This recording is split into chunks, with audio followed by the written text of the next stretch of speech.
6:48 is the time in your Smart Start for this Tuesday. A lot going on today. It is the day the Fishers Fire District will shut down for good. Yeah, the last few shifts for the folks who work there, the Board of Commissioners did come to this unanimous decision, dissolving the district back in August. Been a lot of pushback from those first responders as well as from the neighbors. For that story, here's Ron Spitzer joining us live. And Ron, a lot of people asking what happens for 911 calls after midnight. Right, so the decision affects 2/3 of the town of Victor, guys, and that includes part of their surrounding area of Eastview Mall and a stretch of the thruway. Now, the Fishers Fire Board of Commissioners approved the dissolution on August 18th, citing financial concerns. While commissioners said the move is in the best interest of taxpayers, many residents have raised concerns about possible impacts on emergency response. By law, the Victor Town Board must establish a new fire protection system, so officials have drafted agreements with the various local agencies, including the Victor Fire District, Bushnell's Basin firefighters, and Henrietta to provide coverage across the Fishers zone.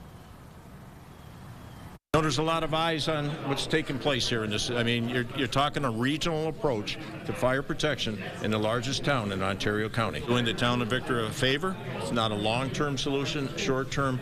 Long-term solution is the Victor Fire Department. And certainly, my goal is in 2027. Hopefully, it's one district.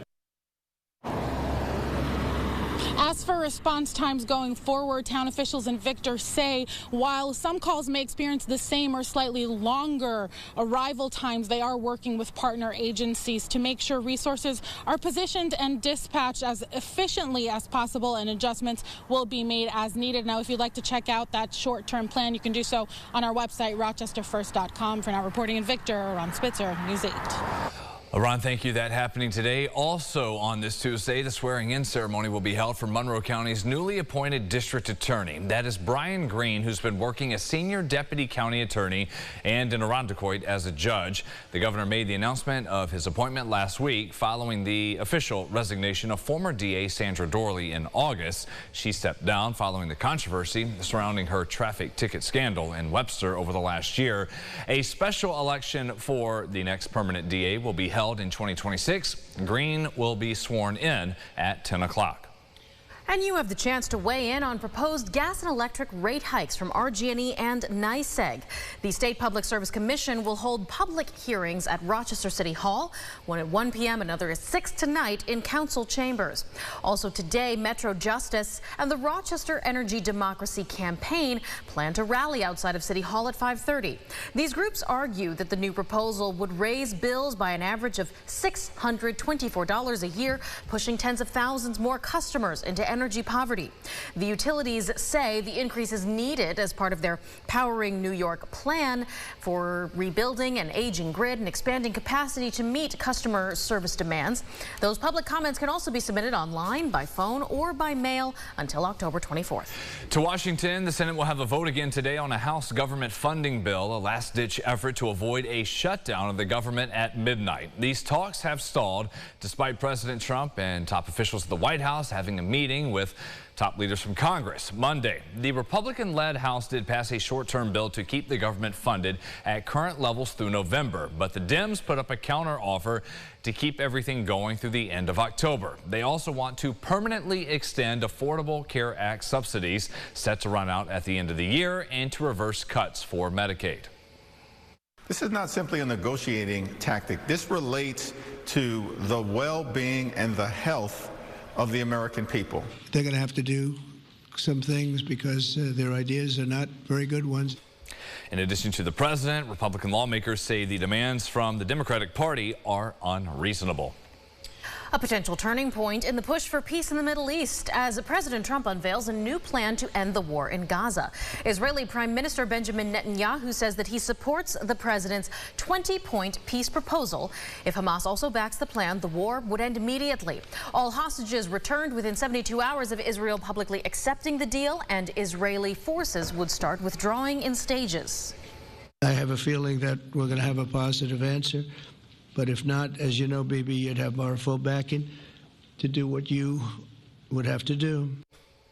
plan aims to shape Gaza's future with a massive economic push to rebuild. And unlike in past proposals, Palestinians would not have to leave during Gaza's reconstruction. Hamas would be out of power, replaced by a temporary board of peace chaired by President Trump. Hamas says it will review the plan in good faith before responding. Your sunrise traffic updates here at 6:53. Final check of that weather coming up. First, though, a view from our Greater Rock Sky Eye. Been perfect all morning. No issues to tell you about before you head out. Should have a normal drive time if you're about to walk out the door here, getting everyone to school and to work on this Tuesday. Well, after decades in business, a well-known restaurant along the Erie Canal now sits empty. Aside from its distinctive ambiance and highly regarded food, Richardson's Canal House was viewed as a staple of the Bushnell's Basin community for another reason: the building's history. Because there's a plaque mounted outside dating it back to the year 1818. Over the years, it has been home to various taverns, at one point a hotel, but then for the past 46 years, this building has been home to Richardson's. Following that restaurant's opening in 1979, it was placed on the Register of National Historic Buildings. With such a long-standing presence in the basin, many folks have expressed their shock over the restaurant's sudden closure.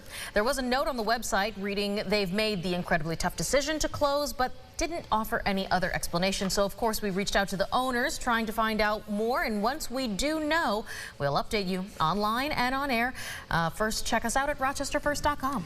James, this weekend we'll be back to the mid-80s. Might not hit 70 today. How about that? Yeah. Big swings, of course, you see. What a change. But you can still enjoy beautiful sunrises, which is nice over Lake Ontario. Gorgeous look there. Sodus Bay has been just a show this morning, which is nice to see. A little bit of fog there off in the distance by the Chimney Bluffs. Maybe that's the spot for you if you're going on a hike later today. Temperatures climb upper 60s, right around 70 this afternoon. There's that 0. Lasting all day long, no chance for any rain. 40s again tonight, and then tomorrow the cool down, and then Wednesday night into Thursday 41. I am sure we'll have some 30s across the Finger Lakes there before we cruise right back up. Mid-60s Thursday, Friday, another gem for some high school football. In the mid-70s there, and then yes, stretch of 80s. You usually don't see that kind of thing in October, but it'll happen through Monday. Buddy, you crushed me. No excuses to not do the final cutting the yard jobs. Yeah. Any of the leaves already? It's like, oh, it might rain today. Yeah, no. Right, no, but you have no excuses at all. But hey, these summer temperatures almost coming into October. I was prepared to change my Halloween costume, just assuming it was going to be cold. Maybe not. Who's to say? Family texted me saying, let's go to the farm this weekend. I'm like, might wait a bit. What does it feel like, Paul? Push it back a bit. Yeah, maybe that's your thing. You're looking good for Sunday. We've got our podcast coming your way back here this Tuesday, 9 o'clock, second cup of sunrise. Join us on the Rochester First streaming app. And in the meantime, we thank you so much for watching News 8 at Sunrise. Tune into the podcast and have a great day. Follow News 8 wherever you are on rochesterfirst.com, Facebook, X, and on our app for news and weather.